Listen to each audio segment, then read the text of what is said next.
You're listening to Secrets for Scaling, a Gecko Board podcast that explores the growth secrets of successful founders and CEOs. If you've been enjoying Secrets for Scaling, we ask that you head on over to iTunes to give us a rating or review. That way, people just like you will also discover the founder stories that we've been sharing. Thank you so much for tuning in. For this episode, we spoke with Evgeny, co-founder and CEO of Makers Academy, Europe's leading web developer bootcamp, where you can learn to code in 12 weeks. Hi, Evgeny. Welcome to Secrets for Scaling. Hello. Thank you so much for having me. Yeah, thank you for being here. To kick things off, can you tell us a bit about what Makers Academy is, who your customers are, and what your business model is? Makers Academy is a company based in London that does two things. We help complete beginners to learn the basics of software development and get a job as a developer. And we help companies to hire our junior software developers. So our customers are both in the B2B and B2C markets. And how big is Makers Academy now, both in terms of team and traction? In terms of team, we've got 24 people, and in terms of traction, we've graduated almost 1,000 developers over the last 4 years and worked with hundreds of companies, including some names I'm really, really proud of, such as BBC, Financial Times, ThoughtWorks, Pivotal Labs, and many, many others over the years. And in order to track who's being hired by who, do you rely on them telling you, or do you have a system in place? We work very closely with them until they get a job. Our work doesn't stop until they sign a contract. So we are not just in a training business. We're in the business of getting them into a job. So we keep talking to them and helping them until they literally sign the contract. Oh, that's great. Switching gears a bit, how's your team structured? What approach do you take to collaboration and hierarchy? We've got a fairly loose structure. It's still somewhat easy for us because the team is really small and we are in a single office. But generally, we don't have a fixed, rigid team structure. We don't have a clear organizational chart. At the same time, there is a hierarchy which changes depending on the task that needs to be done. So depending on the situation, the team self-organizes, figuring out who's the best person to make a decision, who's the best person to lead a certain effort, and who's the best person to help. And your entire company or entire team does that together? Yes, and it's a very natural, ad hoc, emergent process. So there is some natural hierarchy of experience because some people are more senior and some people are naturally more junior. But one of the most fundamental rules in the company is that nobody does anything unless they really believe it's the right thing to do. So we never ever have conversations along the lines of, I know that you don't agree with it, but I want you to do it because I'm more senior or whatever. It just, things like this don't happen. Which leads to my next question. You wrote a really great piece, which we'll link to, on building a company on trust, not fear. What does it mean to build a company on trust? Well, a couple of years ago, I thought that so many practices that we see in many modern companies are ultimately built on fear. If you read a standard employment contract, it focuses on things that might go wrong. If you look at this standard expenses policy, it focuses on limiting the damage of employees maybe expensing wrong things.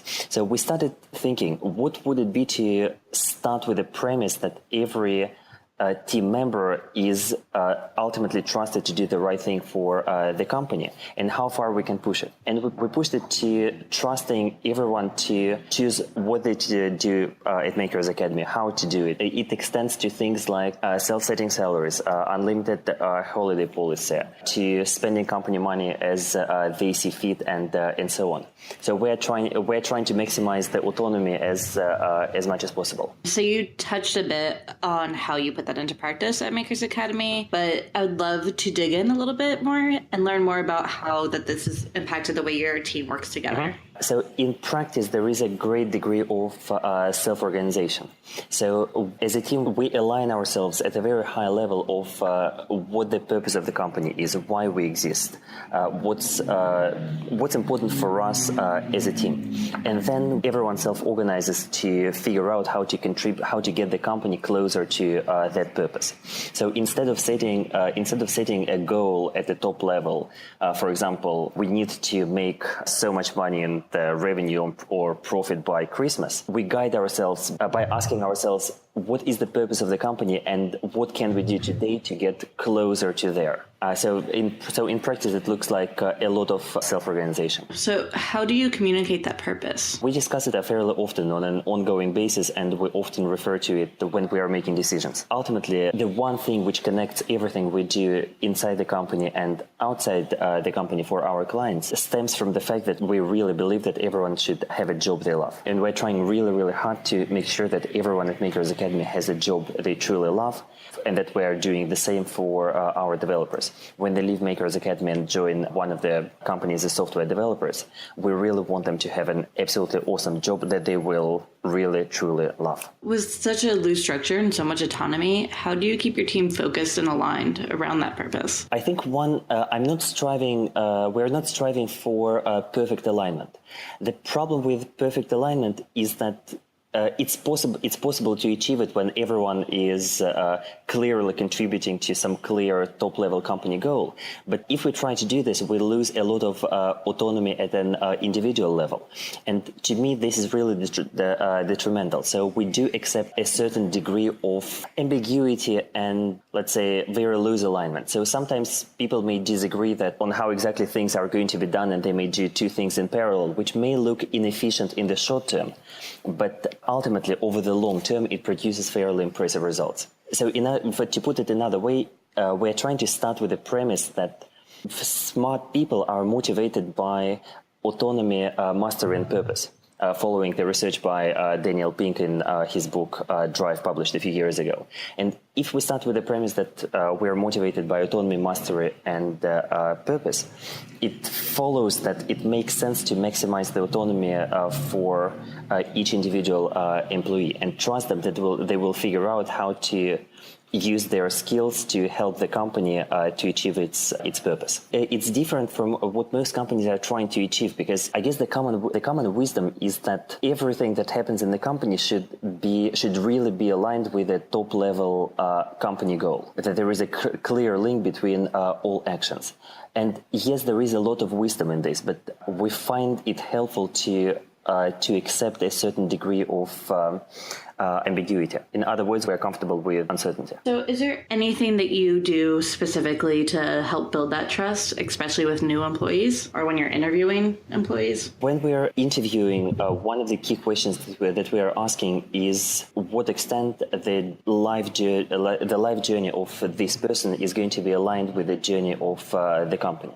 So we're looking for a really good match between where the person would like to go and where the company would like to go, not on a superficial skills level, but on a much deeper values level. Unfortunately, I don't have a simple answer to how to establish trust.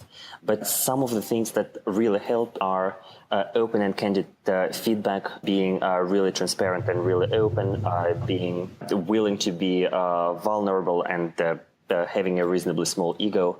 So being kind and open and candid really helps to build trust. I'd love to learn more about the self-setting salaries. Can you explain how this works? There is a process around it, and the process is very similar to how a decision about the salary would be made in most other companies, except that in most companies this decision is made by someone else, and at Makers the decision is made by the person in question.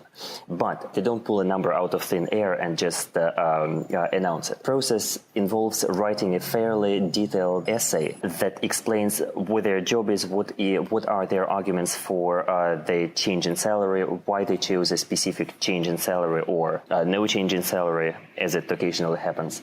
They provide data that they could find on the current state of the market, how much the company would have paid to replace them, how much they could make at some different company if they left aircraft makers, and so on and so forth. So the idea is to write a written piece which is fairly detailed and gives as many arguments for and against supporting the change.